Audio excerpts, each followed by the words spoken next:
Hello students, in this video I am trying to tell you that how we can write the IUPAC names of the polyfunctional compounds containing more than 2 like functional groups. तो बेटा जो organic compound होता है उसका नाम हम जो है रखते हैं as a derivative of the parent, और पेरेंट के डेरिवेटिव होने पे जो फंक्शनल ग्रुप का कार्बन होता है वो चेन में काउंट नहीं होता है। अभी तक हमने पढ़ा था कि जो फंक्शनल ग्रुप जिस फंक्शनल ग्रुप में कार्बन एटम होता है वो कार्बन हम चेन में इंक्लूड करते हैं फॉर काउंटिंग द पेरेंट, लेकिन अगर वो एक से ज़्यादा बार आता है तो हम ये ऐसा नहीं कर सकते। सीधा एग्जाम्पल, इस एग्जाम्पल को में अगर हमें नंबरिंग करनी है तो अगर हम नंबरिंग करते हैं 1 2 3 4 5, इस तरीके से अगर हम नंबरिंग करते हैं तो हमारे पास ये CN चेन में इंक्लूड नहीं होता है। जैसे अगर सपोज करो हम इसकी नंबरिंग इस तरीके से करेंगे तो आप देख रहे हो कि ये वाला जो फंक्शनल ग्रुप है जो डायरेक्टली अटैच्ड है कार्बन चेन से वो इस नंबरिंग में काउंट नहीं हो पा रहा है। तो इस केस में इस तरीके से नंबरिंग नहीं होती है। This is the wrong one. तो हम क्या करते हैं बेटा, अब इस केस में हम इनको और ये जो थर्ड CN है इसको हम इंक्लूड नहीं करेंगे चेन की काउंटिंग करने में। तो अब हमारे पास चेन का काउंट नंबर सिर्फ कितना बचा, 1 2 3। This means it is a derivative of propane. तो अब हम इसका जो नेम लिखेंगे वो हम लिखेंगे लाइक दिस, प्रोपेन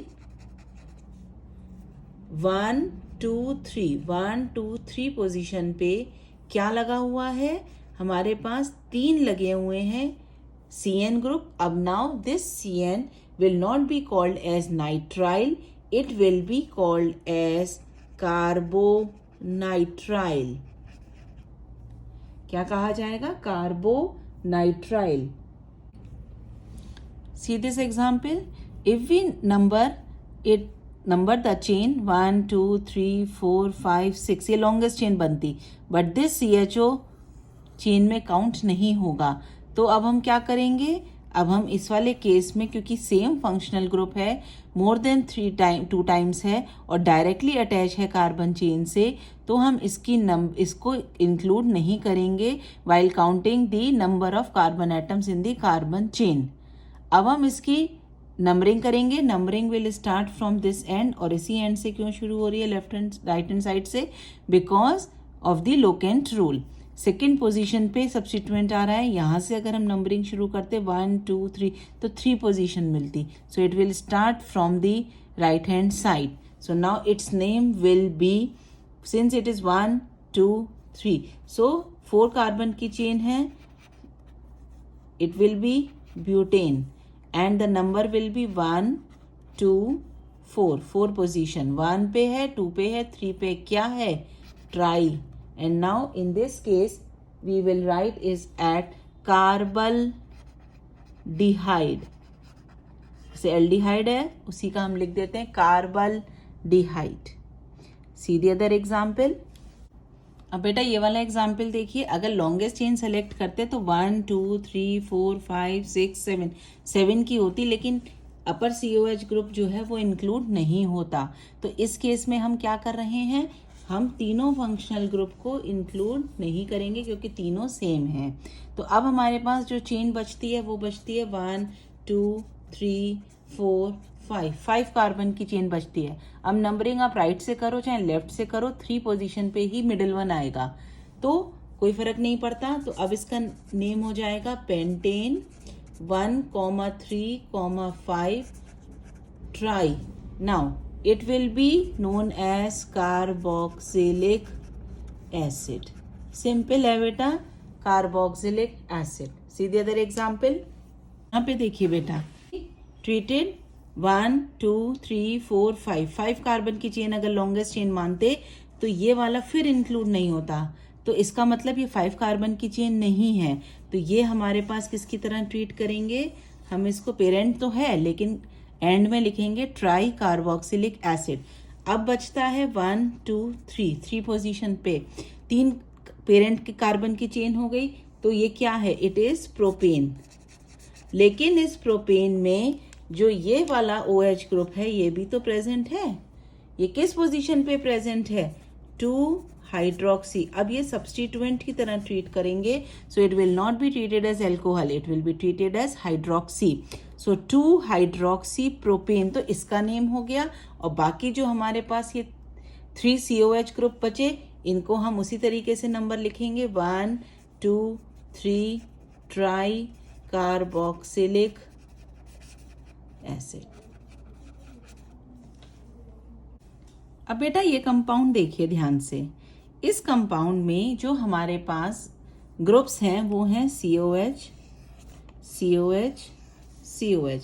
ये ग्रुप हमारे पास डायरेक्टली अटैच्ड है, लेकिन हमारे पास डायरेक्टली अटैच्ड तो CHO ग्रुप भी है। तो अब हम क्या करें, क्योंकि हमने तो अभी तक आपको यही समझाया कि यहाँ पे जो फंक्शनल ग्रुप इस चेन में डायरेक्टली अटैच नहीं हो। अब बेटा क्या करें हम इसमें? अब इसमें तो COH भी हमारे पास तीनों इंक्लूड नहीं हो रहे हैं नंबरिंग में, सिर्फ एक ही हो रहा, एक छूट रहा है, यहाँ पे CHO छूट रहा है। तो अब हम ऐसे केसेस में बेटा यहाँ पे COH ग्रुप और CHO में प्रेफरेंस हमेशा COH ग्रुप को मिलेगी।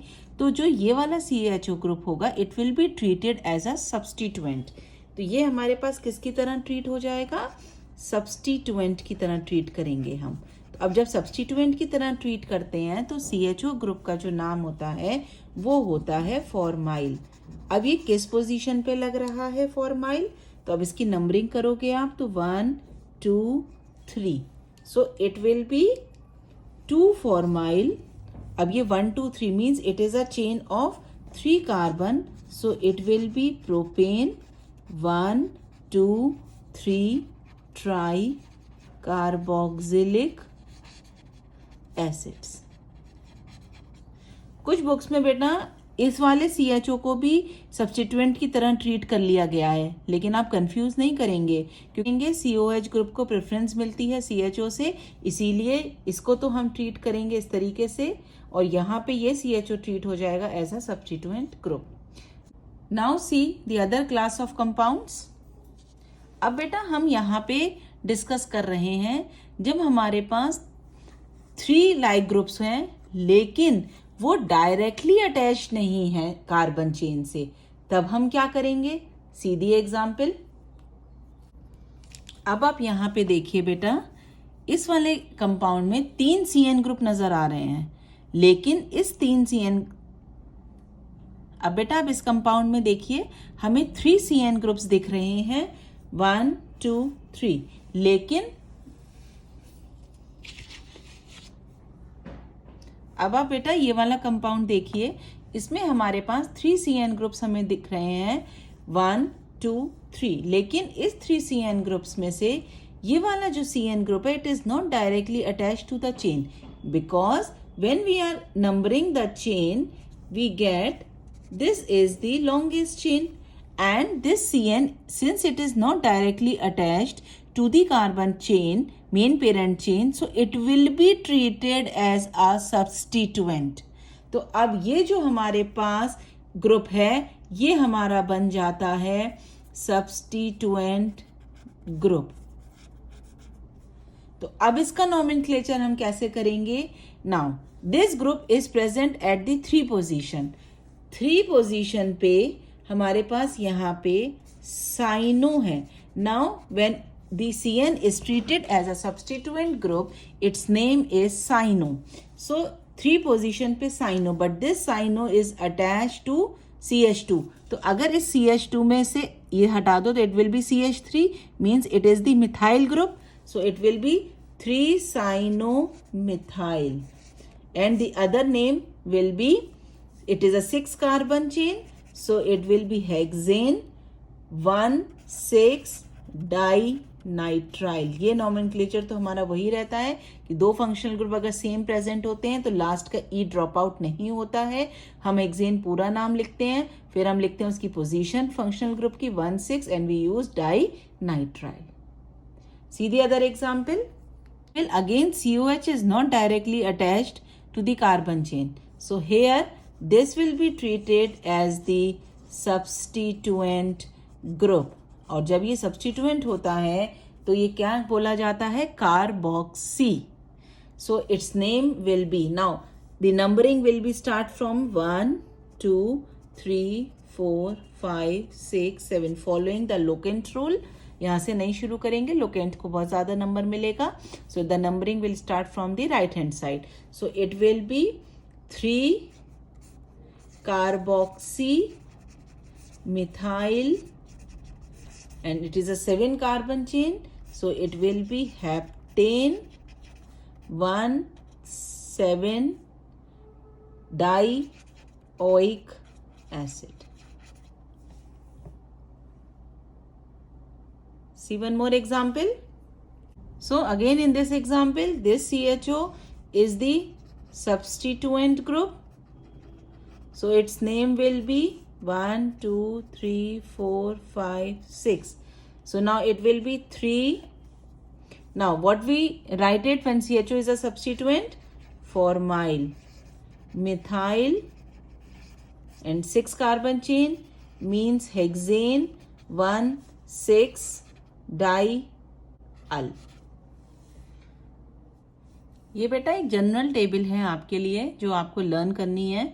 आप लोग इसको लर्न कर सकते हो कि सेकेंडरी फंक्शनल ग्रुप अगर होता है तो हम उसके लिए क्या कौन कौन से प्रीफिसेस यूज करते हैं ना. Now see for CHO we use formyl, COH carboxy, aldehydes के लिए ऑक्सो और कीटो हम लोग यूज करते हैं.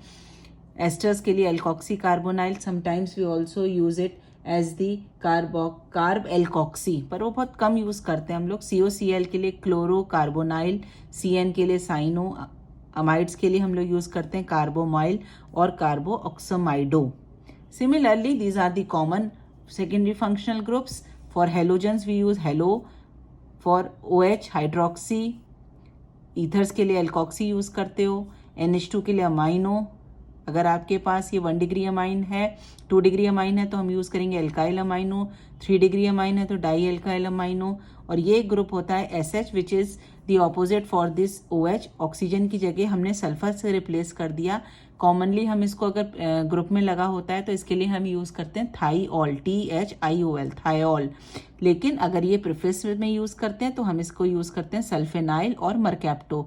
Usually sulfanyl is always preferred over mercapto term, तो हम सल्फेनाइल ज्यादातर यूज करते हैं इसके लिए. So likewise you can learn the secondary functional groups and their prefaces. Hope you have understood this concept. Keep practicing. Stay home. Stay safe. Thank you.